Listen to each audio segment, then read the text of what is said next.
Welcome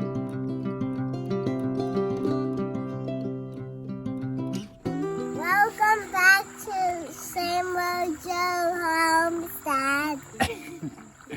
Today we're going to talk about rooting clippings. So we got these started. These are figs. This is actually a white fig, so really excited about this. We got this from a friend of ours, took clippings off of her tree, and with these we started them in water, just like a vase of water, and left them in there. We would have to change the water out every few days and waited for those roots to start growing. And once they got a decent amount of root growth on them, then I switched them over to dirt and put them in this pot.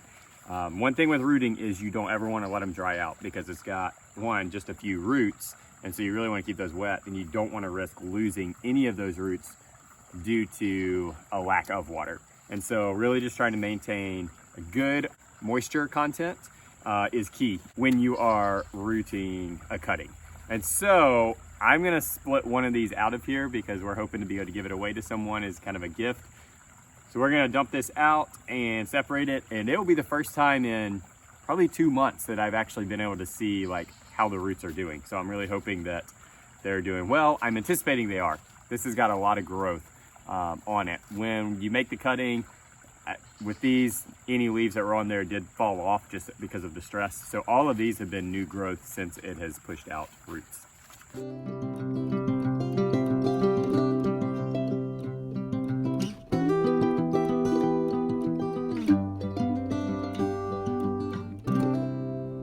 So these things definitely have good root growth going. Had to untangle them. Again, you want to be as gentle as possible, but a lot of times you do have to be a little bit rough with them. The big thing is just trying to minimize root breakage on these things. So I kind of massaged all the dirt loose and then had to start pulling them apart because the roots were tangled. So these two we're going to keep together. When you buy plants out of a nursery, typically there's 2 to 3 plants in one pot to make it look fuller. And also with fig trees, you get a fuller tree quicker when you have 2 rootings in one. So one tip on pots, if you are rooting or if you're potting stuff for your garden or trying to overwinter like peppers or whatever, is find your local garden center and ask them. A lot of times they'll have just throwaway pots laying around. Now I have the benefit of working with a local garden center, Wingard's Market in Lexington, so I've got pretty free access to a lot of them. Also, being a landscaper, I have a lot of leftover pots. So the 1 gallon is the one that I really like to use, maybe a 2 gallon. Anything bigger than that is typically oversized unless you're really trying to like grow it out to a bigger size. So we're just gonna use basic potting soil for this. I'm gonna throw in some fertilizer that we produce out here on the homestead, AKA rabbit poop. And that should give it some a good nitrogen boost, and also just help support that new growth and everything that's coming out on these things.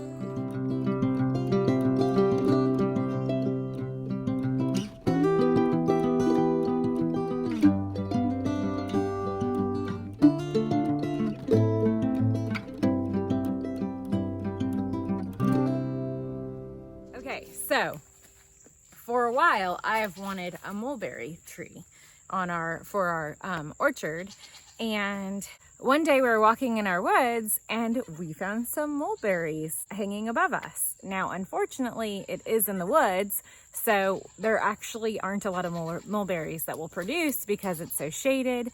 So what I've decided to do, I've done a little research, and I'm gonna try to do a mulberry cutting so that I can put a mulberry tree in our orchard from our property. And I just think that's so cool that I can get something from our property and transplant it. That's what we did with the blackberries.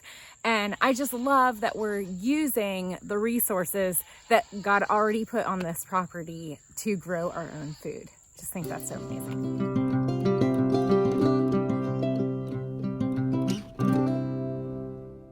Okay, so I think that's big enough to get a cutting from. I would like to get 2 cuttings, and usually, I'm getting attacked by the tree. Usually you can get 2 cuttings off of 1 branch. So I'm gonna look at this branch, and based on my research, I kind of know what to look for. And most people say remove most of the leaves, but leave a couple for photosynthesis. So that's what I'm gonna try to do. The reason why I cut where I did is because you actually want a larger stalk to plant. There's more viability in the stalk if you do that. You don't want to come up here where the stalk is thinner. You're not going to have as much viability in that. You want really the width to be at least, I'd say, like a 1/2 inch. So that's what I'm going to do. And we'll plant it in potting soil and a little bit of fertilizer, cow manure, to help really boost that growth. Like this video if you want to see more videos like this type of thing that we do here on our homestead. If you have any experience doing this, I'd love to hear what you've done or what's worked for you in the past, because this is my first time. So we'll see how it goes. I'm going to go ahead and go get this ready to pot. Have a great rest of your week and be blessed.